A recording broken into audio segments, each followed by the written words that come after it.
골로새서 1장 24절에서 29절까지 함께 한 목소리로 읽으시겠습니다. 나는 이제 너희를 위하여 받는 괴로움을 기뻐하고 그리스도의 남은 고난을 그의 몸된 교회를 위하여 내 육체에 채우노라. 내가 교회에 일꾼된 것은 하나님이 너희를 위하여 내게 주신 직분을 따라 하나님의 말씀을 이루려 함이니라. 이 비밀은 만세와 만대로부터 감추어졌던 것인데 이제는 그의 성도들에게 나타났고 하나님이 그들로 하여금 이 비밀의 영광이 이방인 가운데 얼마나 풍성한지를 알게 하려 하심이라. 이 비밀은 너희 안에 계신 그리스도시니 곧 영광의 소망이니라. 우리가 그를 전파하여 각 사람을 권하고 모든 지혜로 각 사람을 가르침은 각 사람을 그리스도 안에서 완전한 자로 세우려 함이니 이를 위하여 나도 내 속에서 능력으로 역사하시는 이의 역사를 따라 힘을 다하여 수고하노라. 아멘. 오늘 본문은 고난에 관한 이야기를 다루고 있습니다. 이 고난에 관한 이야기는 우리가 익히 잘 아는 내용이죠. 성경 곳곳에서 강조하기 때문입니다. 그러나 이 주제를 떠올릴 때 아마 많은 분들이 다양하게 생각할 것 같습니다. 왜냐하면 고난이라는 단어가 좀 막연하고 좀 넓기 때문입니다. 야고보서에서는 너희가 여러 가지 시험을 당하거든 이라고 말씀하죠. 시험의 종류가 다양하다라는 것입니다. 사람들마다 때에 따라 여러 모양으로 시험과 고난이 나타납니다. 우리가 예전에 믿음에 관해서도 좀 다양하게 살펴본 적이 있습니다. 믿음이라는 단어가 추상적이기 때문에 성경 곳곳에서 아주 구체적으로 설명합니다. 그러나 그동안 많은 사람이 로마서 10장만 유독 강조했던 것 같습니다. 사람이 마음으로 믿어 의에 이르고 입으로 시인하여 구원에 이른다라는 것입니다. 그래서 마음으로 믿고 입으로 시인하면서 영접 기도를 하기만 하면 구원을 받는다. 이 내용에만 지나치게 강조되었습니다. 그러나 성경 전체에서는 믿음에 관해 다양하게 말씀하죠. 요한복음의 큰 주제 중 하나가 믿음인데요. 많은 무리가 예수님을 따르지만 진짜 믿는 사람과 믿는 것처럼 보이는 사람이 나중에 다 구별됩니다. 그래서 요한복음에서 믿음은 여러분 많이 들어보셨을 것 같은데요. 명사로 사용되지 않습니다. 요한복음에서 믿음은 100% 동사로 사용됩니다. 무언가 겉으로 이제 드러나는 것이 있어야 한다는 것이죠. 야고보서도 같은 관점입니다. 믿음이 있다면 행함으로 증명하라. 믿음과 행함이 동전의 양면이다라고 합니다. 요한 1서에서 믿음의 동의어는 무엇입니까? 사랑입니다. 그래서 믿음으로 구원받아 영생을 누린다라고 말하지 않고요. 사랑으로서 구원을 받는다. 이렇게 말씀합니다. 그래서 이러한 구절이 나오는데요. 형제를 사랑하지 않는 자는 하나님께 속하지 않았다라고 합니다. 믿는 자가 하나님께 속한다. 이게 아니라 사랑을 해야 하나님께 속한다. 이렇게 이야기를 하는 것이죠. 이런 말씀도 있습니다. 형제를 사랑함으로 사망에서 옮겨 생명으로 나아가게 되었다라고 합니다. 믿음으로 우리가 옮겨진다 이렇게 말하지 않고 사랑으로 옮겨진다라고 하죠. 왜냐하면 사도 요한의 관점에서 믿음의 동의어가 무엇입니까? 사랑이기 때문입니다. 여러분 히브리서 우리가 이전에 공부했죠. 어떻습니까? 순종과 인내가 믿음의 증거라고 말씀합니다. 그래서 우리 안에 믿음이 있다면 반드시 말씀에 순종하는 삶이 나타나야 하고요. 또 고난 가운데 인내하는 모습도 믿음의 증거로서 나타나야 합니다. 이렇게 믿음을 다양하게 표현하는 것처럼 성경에서 고난도 사실 다양하게 표현하는 것 같습니다. 그러나 우리가 주의할 것이 있는데요. 고난처럼 보이지만 실제 고난이 아닌 것도 있습니다. 내가 잘못한 결과로서 어려움을 겪었는데 그걸 가지고 하나님이 나에게 고난을 주셨다. 이렇게 말하면 안 되겠죠. 이렇게 말하는 사람들의 심리가 있는데요. 내 삶에 나타난 어려운 상황이 이 사람들 보기에 조금 부끄러운 것입니다. 그래서 포장하는 것이죠. 내 잘못이나 내 죄악이 아니라 나는 괜찮은데 나는 의로운데 하나님의 선한 의도 가운데 내 삶에 고난이 찾아왔다. 이렇게 말하는 것입니다. 우리가 때로 나의 옳음을 주장하기 위해서 상대방을 비판하는 경우가 있죠. 근데 신앙적으로도 하나님을 향해서 좀 비슷한 태도가 나타나기도 하는 것 같습니다. 나의 옳음을 주장하기 위해서 하나님 핑계를 대는 것입니다. 나는 바르게 살았지만 하나님이 나에게 고난을 주셨다라고 합니다. 그러나 우리가 정직하게 하나님 앞에 서야 합니다. 오랜 세월 나를 포장하고 착각하면서 살아가면 그만큼 내 신앙에 많은 손해가 있기 때문입니다. 그러면 성경에서는 무엇을 고난이라고 말씀합니까? 제가 고난에 관해서 곰곰이 묵상해 보는데 좀 몇 가지가 나오는 것 같습니다. 지난주에 제가 몇몇 지체들과 대화를 나눌 기회가 있었는데요. 대화 나누는 중에 고난에 관한 주제가 나왔습니다. 그 중에 오늘 지체가 삶 자체가 고난이다 라고 했습니다. 네, 여러분은 어떻게 생각하십니까? 성경에서도 삶이 고난이라는 뉘앙스로 말씀하는 내용이 있습니다. 로마서 8장인데요. 여기에서는 세상이 타락했기 때문에 우리가 탄식하면서 살아갈 수밖에 없다. 이 세상이 타락하고 왜곡되고 부조리하기 때문에 우리가 탄식한다라고 하는데요. 그러면 누가 탄식합니까? 이 탄식의 대상이 세 종류로 나옵니다. 가장 먼저는 피조물이 탄식한다. 이런 많이 들어보셨죠? 이 타락한 세상에 살아가는 피조 세계가 지금 신음하고 있다라고 합니다. 그래서 그 피조 세계의 삶을 가르쳐서 허무한데 굴복하는 것이다. 왜냐하면 이 세상이 타락하고 이제는 없어질 것이기 때문에 허무한데 굴복하고 있다라고 이야기합니다. 그리고 똑같은 이유로 우리 그리스도인들도 탄식하면서 살아가면서 우리가 완전히 구원받을 그날을 사모하면서 기다리고 있다. 이렇게 말씀합니다. 그리고 또 누가 탄식합니까? 아주 유명한 말씀이죠.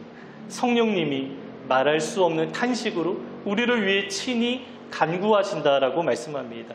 우리만 탄식하는 것이 아닙니다. 성령님도 탄식하시는데 왜 탄식하십니까? 많은 사람이 이 구절을 대하면서 좀 정죄감을 좀 겪습니다. 우리 그리스도인들이 제대로 살아가지 못하기 때문에 성령님이 탄식하시면서까지 기도하신다 이렇게 이해하는 것입니다. 하지만 이 말씀의 문맥에 의하면 오히려 반대입니다. 성도가 하나님 앞에 말씀에 순종하면서 바르게 살아가고자 노력할 때 그때 성령님이 탄식하십니다. 왜냐하면 이 세상에서 주님 말씀 따르며 살아가는 삶이 어렵기 때문입니다. 주님의 제자로 살아갈 때 고난과 핍박이 반드시 찾아온다라고 말씀하기 때문입니다. 말씀에 순종하며 살아갈 때 우리가 탄식하며 살아가는데 성령님이 어떻게 하십니까? 우리가 탄식하는 그 상황 속에 임재하신다. 우리와 같은 마음으로 탄식하시면서 우리에게 위로하시고 우리에게 힘을 주신다. 이 구절이 바로 그러한 의미입니다. 이렇게 구원받은 우리가 타락한 세상에 살아가는 것 자체가 고난이죠. 이것은 조금 넓은 범위에서 고난이다. 이렇게 말할 수 있을 것 같습니다. 그리고 개별적인 고난도 있습니다. 하나님이 우리 각 사람을 연단하시기 위해서 우리 삶의 현장 가운데 고난을 주시는 경우도 있습니다. 어떤 문제 가운데 들어가게 하시고요. 또 하나님보다 더 귀하게 여기는 것들이 있다면 그것을 내려놓게 하시고 포기하게 하시는 그러한 고난도 있습니다. 그래서 때로 사업에 어려움을 겪기도 하고 또 개인의 삶이나 가정에서 우리가 무언가 포기하고 내려놓게 하시는 일들이 있습니다. 우리는 이러한 과정을 통해서 연단된 마음으로 더 순결해진 마음으로 하나님 앞에 나아가게 됩니다. 그리고 때로 이해할 수 없는 고난이 우리 삶 가운데 찾아오기도 합니다. 욥이 대표적이죠. 욥과 같이 질병으로 고생하기도 합니다. 우리는 욥이 왜 고난받았는지 알고 있죠. 왜냐하면 하늘에서 벌어진 두 번의 회의로 인해서 욥에게 어려움이 나타났습니다. 그러나 욥은 알았습니까? 당사자인 욥은 알지 못했습니다. 끝까지 몰랐습니다. 전혀 이해할 수 없었지만 그냥 하루하루 하나님 신뢰하면서 버티면서 살아갈 수밖에 없었습니다. 우리 삶에도 이러한 일들이 때로 나타납니다. 이해할 수 없고 해석되지 않는 일들이 나타나기도 하는데 우리가 다 알 수는 없지만 그럼에도 하루하루 하나님 바라보면서 신뢰하며 살아가는 우리 성도의 삶이 있기도 합니다. 이렇게 다양한 종류의 고난이 우리 성도의 삶 가운데 나타납니다. 그런데 우리가 주변을 돌아보면 한 가지 의문이 들기도 합니다. 믿음으로 살아가는 사람들이라면 누구나 고난이 나타난다라고 하는데 예수님 잘 믿는 성도들 중에 간혹 어느 분은 고난이 없는 것이 아닌가 이러한 느낌이 들기도 합니다. 물론 겉보기와는 다르겠죠. 누구나 개인의 삶을 깊게 들여다보면 어려움이 없는 분들은 아마 없을 것입니다. 그럼에도 정도의 차이가 있고요. 그럼에도 비교적 평안하게 살아가는 분들도 있습니다. 경제적으로 넉넉한 부모님 만나서 원하는 학원에 다니거나 취미생활 마음껏 하거나 하고자 하는 것 다 하면서 살아가는 사람들이 있습니다. 이 뭐 삶의 굴곡이 별로 없고 또 앞으로도 그렇게 살아갈 것처럼 느껴지기도 합니다. 그런데 예수님이 분명히 말씀하셨죠. 나를 따르면서 믿음으로 살아가는 사람들에게는 반드시 고난이 있다라고 합니다. 예외가 없다라고 합니다. 그런데 어떤 사람들을 보면 그런 게 별로 잘 느껴지지 않는 것입니다. 그러나 오늘 본문에서 말씀하는 고난이 있습니다. 제가 여러 종류의 고난이 있다라고 말씀을 드렸는데요. 지금까지 말씀드린 모든 고난은 수동적으로 내가 당하는 고난입니다. 나는 원하지 않지만 하나님의 의도 가운데 내 삶에 어려움이 나타나는 것입니다. 나는 빨리 천국에 가고 싶지만 아직 하나님이 우리의 생명을 거두지 않았습니다. 어쩔 수 없이 이 고난의 삶을 살아가야 합니다. 나는 평탄하게 살아가기 원하지만 하나님은 우리 삶에 문제를 허락하십니다. 문제가 해결되기까지 그 상황에서 벗어날 수 없습니다. 이 모든 것들은 다 우리가 수동적으로 당하는 고난입니다. 그러나 본문에서 말씀하는 고난의 그 성격이 조금 다른 것 같습니다. 이 고난은 자발적으로 겪는 고난입니다. 물론 이러한 분은 없겠지만 내 삶에 고난 없이 평탄하게 살아간다라고 생각하는 분이 계시다면 여러분, 성도의 삶에 예외가 없습니다. 누구나 고난을 받아야 합니다. 왜냐하면 오늘 본문에서 말씀하는 이 자발적인 고난이 있기 때문입니다. 그런데 자발적인 고난이라고 한다면 굳이 우리가 고난을 받아야 하나 이러한 생각이 들기도 하겠죠. 고난을 좋아하는 사람은 없고요. 할 수만 있다면 피하고 싶은 것이 고난입니다. 그런데 본문에서 바울의 태도를 보면요, 이 적극적으로 고난 가운데 자기가 들어가려고 합니다. 내가 받는 괴로움을 어떻게 한다라고 말씀합니까? 이 괴로움을 기뻐한다 이렇게 말씀하고요. 자기 육체 가운데 고난을 막 채우고자 하는 그러한 바울의 태도가 느껴집니다. 그러면 바울은 왜 이렇게 자발적으로 고난을 겪고 있습니까? 여기 아주 분명한 목적이 있기 때문입니다. 예수님의 고난도 그렇습니다. 예수님은 억지로 십자가에 달려 돌아가신 것이 아닙니다. 자발적으로 적극적으로 묵묵히 십자가를 향해 한 걸음 한 걸음 걸어 나가셨습니다. 왜냐하면 분명한 목적이 있기 때문이죠. 물론 십자가 사건이 예수님에게도 정말 힘든 일이었겠지만 히브리서 12장에 보면 그 앞에 있는 즐거움을 위해서 참고 인내하셨다라고 말씀합니다. 그 목적이 성취되는 것을 바라보면서 인내하면서 적극적으로 그 고난 가운데 들어가시는 예수님의 모습입니다. 바울도 마찬가지입니다. 그가 겪는 고난에는 아주 분명한 목적이 있습니다. 우리 본문 24절을 다시 한번 눈으로 보시면요, 이렇게 말씀하죠. 나는 이제 너희를 위하여 받는 괴로움을 기뻐하고 그리스도의 남은 고난을 그의 몸된 교회를 위하여 내 육체에 채우노라. 이 바울이 자발적으로 괴로움과 고난을 겪는데요. 왜 그렇습니까? 여기에 위하여라는 단어가 2번 반복되는데요. 너희를 위하여라고 말하고요. 또 그의 몸된 교회를 위하여라고 말씀합니다. 분명한 목적이 있다라는 것입니다. 바울 자신의 고난을 통해서 누가 유익하게 됩니까? 성도와 교회가 유익하게 된다라는 것입니다. 이 목적 때문에 기뻐하면서 고난 가운데 자발적으로 적극적으로 들어가고 동참하는 것입니다. 그런데 여기 아주 독특한 표현이 하나 나오죠. 그리스도의 남은 고난이라는 표현입니다. 우리에게 잘 알려진 표현이긴 하지만 한 번만 좀 생각해 보면 조금 이상합니다. 이 그리스도의 남은 고난이라고 하니까 예수님에게 다 이루지 못한 일이 조금 남아있나 이런 이야기로 들리는 것입니다. 그러나 예수님은 십자가 위에서 다 이루었다 말씀하셨습니다. 이 십자가 사역은 사람이 대신할 수 없는 것이고요. 어떤 사람이 도울 수 있는 것이 아니었습니다. 예수님이 홀로 감당하셔야 했고요. 예수님은 실제로 모든 사역을 홀로 다 완성하셨습니다. 그런데 본문에서 그리스도의 남은 고난이라고 하니까 조금 이상한 것이죠. 그러나 분명한 사실은 예수님의 고난하고요, 바울이 겪는 고난은 그 성격이 다릅니다. 예수님의 고난의 목적은 무엇입니까? 구속의 역사를 이루기 위해서 예수님의 고난을 당하셨습니다.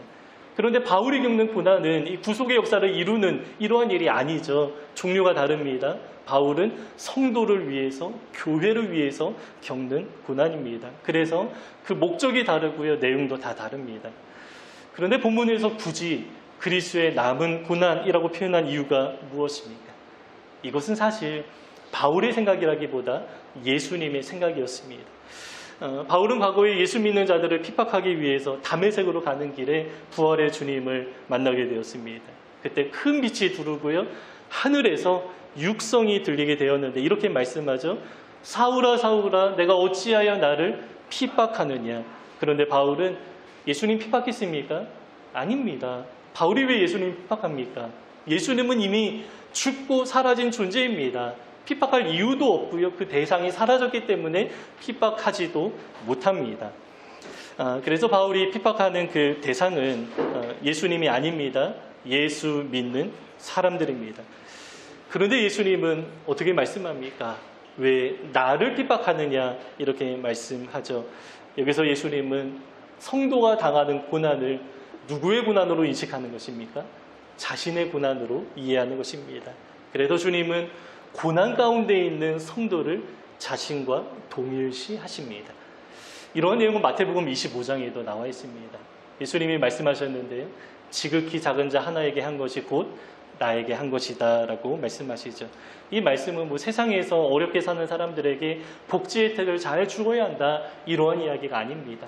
마태복음 전체의 문맥에서 지극히 작은 자는 예수 믿는 제자를 말하는 것입니다.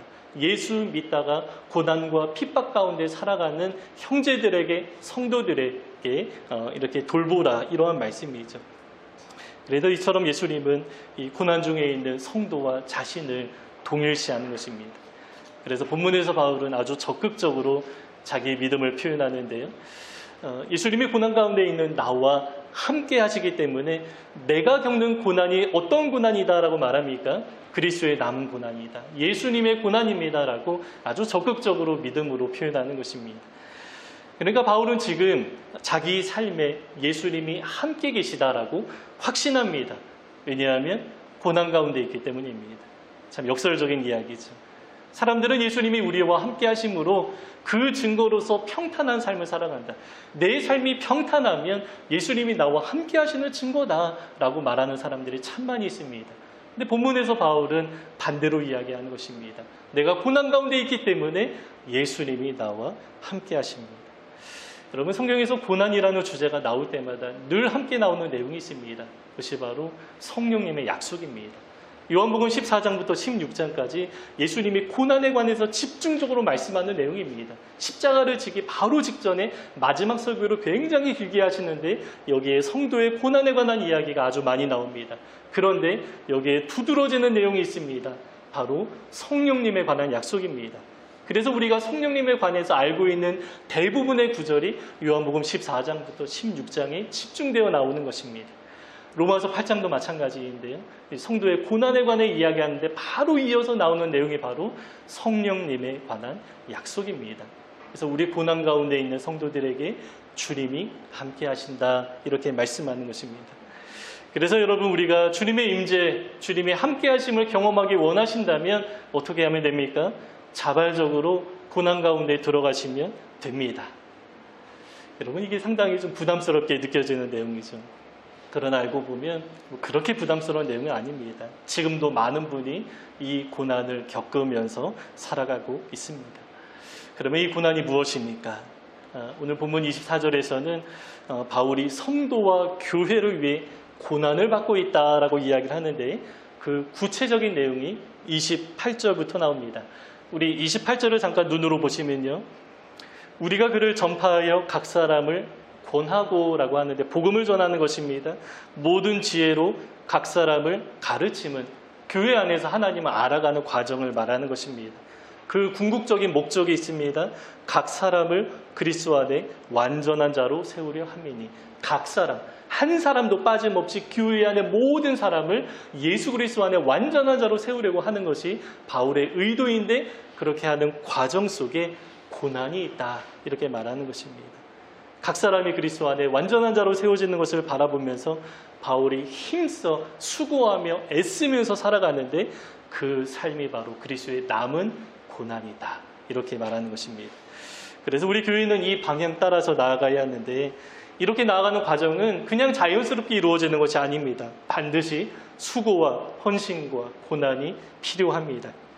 우리 지난주에 칼빈의 그 5대 교리에서 성도의 견인이라는 주제를 잠깐 보았는데요. 칼빈의 입장은 구원받은 사람이라면 전적인 하나님의 주권 가운데 반드시 성화의 과정으로 나아간다. 이게 성도의 견인입니다.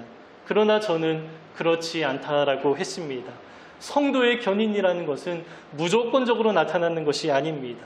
물론 하나님이 우리를 이끌어 가시는 견인하시는 역사가 있습니다. 그러나 우리가 가만히 있는다고 그 견인이 나타나는 것이 아니라고 했죠.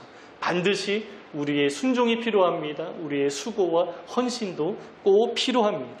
이 내용이 오늘 본문에도 나와 있습니다. 우리 29절도 읽었는데요. 이렇게 말씀하죠. 내 속에서 능력으로 역사하시는 이의 역사를 따라. 우리 안에 누가 일하십니까? 성령 하나님이 일하십니다. 그 성령 하나님의 일하심에 따라 우리는 가만히 있으면 되는 것입니까? 그렇지 않습니다. 나도 힘을 다하여 수고하노라. 성령님이 우리 안에 역사하시는데 바울도 힘을 다해 수고합니다. 이 두 가지 영역이 충족되어야 교회가 하나님 앞에 온전하게 세워지는 것입니다. 사실 본문은 그 바울 입장에서 기록되었습니다. 바울이 받은 사명은 복음을 전하는 것이고 하나님의 비밀을 드러내는 것이죠. 그래서 계시한다라고 하는데 이것이 바로 바울이 받은 사명이었습니다. 그러나 이 헌신하고 수고하는 내용은 다르지만 이 바울이 가진 이 태도는 우리 모든 성도에게 다 적용되어야 합니다. 바울을 통해 교회와 성도가 온전하게 세워지는 것처럼 우리 각자가 여러 모양의 수고와 헌신을 통해서 우리 산돌교회 공동체가 온전하게 세워지는 과정을 밟아나가야 한다는 것입니다. 제가 몇 주간 계속 강조하는 내용이 있습니다. 이 예배당을 꾸미느라 여러 모양으로 많이 수고하셨습니다. 하나님이 정말로 기쁘게 받으시는 예배입니다. 그러면 이제 우리는 어떻게 해야 합니까? 이제 진짜 성전을 세워나가야 합니다. 오늘 본문도 같은 이야기를 하고 있습니다. 우리 각 사람이 하나님 앞에 온전히 세워지는 방향으로 바울이 수고한다라고 하는데 이것이 바로 진짜 성전을 세워나가는 과정에 관해서 말씀하는 것입니다. 그런데 여러분, 그 진짜 성전은 나 혼자 잘한다고 세워지는 것이 아닙니다. 왜냐하면 성전은 연결되어 있기 때문입니다. 에베소서 2장에 우리 성도를 향해서 건물이다라고 하는데 그 건물이 성전이 되어가는 과정에 관해서 이야기를 합니다. 어떻게 됩니까? 연결되어야 성전이 된다라고 합니다. 건물마다 서로 연결되어 주 안에서 성전이 되어가고 이렇게 말씀합니다. 그래서 여러분, 나 혼자 잘한다고 신앙이 잘 세워지는 것이 아닙니다.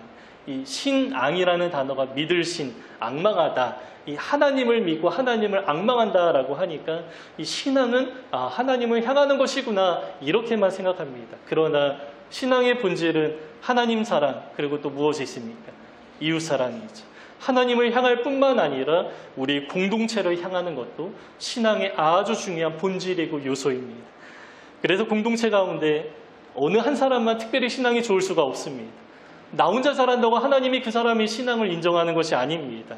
우리 기준에서 어떤 사람의 신앙이 좋게 보일 수도 있지만 하나님 보시기에 그 사람의 신앙의 수준은 우리 공동체의 수준과 아마 비슷할 것입니다. 왜냐하면 신앙은 함께 세워나가는 것이기 때문입니다. 물론 나 스스로 신앙을 세워나가는 것도 있습니다. 하지만 서로가 서로의 신앙을 세워주는 것도 아주 중요합니다. 그래서 교회는 개인으로 존재할 수 없습니다. 개인일 수 없습니다. 교회는 반드시 공동체여야 합니다. 기도 열심히 해서 내 삶에 하나님의 은혜가 가득하게 임하는 것으로 끝날 수 있겠습니까? 진짜 하나님의 은혜가 임한다면 그 사람은 아마 나를 위한 기도에서 그치지 않을 것입니다. 서로를 향한 기도가 반드시 흘러나가야 합니다. 우리 안에 일하시는 하나님의 역사는 늘 공동체로 향하기 때문입니다. 말씀도 마찬가지입니다. 나 혼자 말씀 묵상 잘하고 끝나는 것이 아니라 서로 나누고 또 서로 격려하고 점검해 주면서 우리가 함께 말씀의 인도하심을 받는 공동체로 세워져야 하는 것입니다. 그래서 여러분, 신앙생활 편하게 할 수 없습니다. 신앙생활은 본질상 편하게 하는 것이 아닙니다. 물론 대형교회에서는 가능하겠죠. 공동체를 이루지 않아도 되기 때문입니다. 그러나 신앙의 본질을 추구하는 사람이라면 반드시 자발적으로 고난 가운데 들어가게 되어 있습니다. 그 고난이 바로 서로를 향해 힘을 다해 수고하는 모습으로 나타나는 것입니다. 그런데 이 수고를 고난이라는 조금 무거운 단어로 표현하고 있는데요. 서로를 향해 서로를 세워나가는 과정 가운데 괴로움도 있기 때문입니다. 왜냐하면 공동체 가운데 그냥 나와 성격이 잘 맞는 사람들만 있는 것이 아니죠. 잘 맞지 않는 사람들 많이 있습니다. 인내도 해야 합니다. 또 서로가 서로에게 가까이 나가는 과정 가운데 때로 상처를 주고 받기도 합니다. 다양한 사람이 모여 있습니다. 연약한 사람들도 우리 가운데 있습니다. 그래서 바울은 본문에서 이 삶 가운데 고난이 있다, 괴로움이 있다라고 합니다. 그러나 그 괴로움마저 기뻐한다라고 말씀하는데요. 왜 그렇습니까? 주님의 약속 때문입니다. 예수님은 우리가 힘을 다해 수고하는 그 모습을 보면서 어떻게 말씀하십니까? 나의 고난에 동참한 것이다 라고 말씀합니다. 여러분, 예수님의 그 위대한 사역 가운데 동참하는 것이 얼마나 큰 영광입니까? 그래서 우리가 교회를 향해 수고하고 헌신하는 그 삶이 의미가 없지 않습니다. 오히려 가장 귀한 의미가 여기에 담겨 있습니다. 여러분, 우리가 이 고난에 함께 동참하면 좋겠습니다. 하나님 앞에 공동체가 온전하게 세워지는데 우리 각자 다양한 모습으로 수고하고 헌신하는 것입니다. 그 과정 가운데 괴로움이 있다라고 말씀합니다. 그러나 주님은 그 모든 괴로움을 다 아십니다. 그리고 나의 고난에 동참했다라고 평가해 주시면서 우리 각자의 삶에 깊게 임재하시고 격려해 주실 것입니다. 우리가 서로를 위한 고난에 동참하면서 우리 산돌교회가 하나님 앞에 아름답게 세워지시기를 주님의 이름으로 축복합니다. 네, 오늘 본문 다시 한번 읽고 오늘 설교 마치겠습니다. 24절부터 29절까지입니다. 함께 읽겠습니다. 나는 이제 너희를 그리스도의 남은 고난을 몸된 교회를 위하여 내 일체에 채우노라.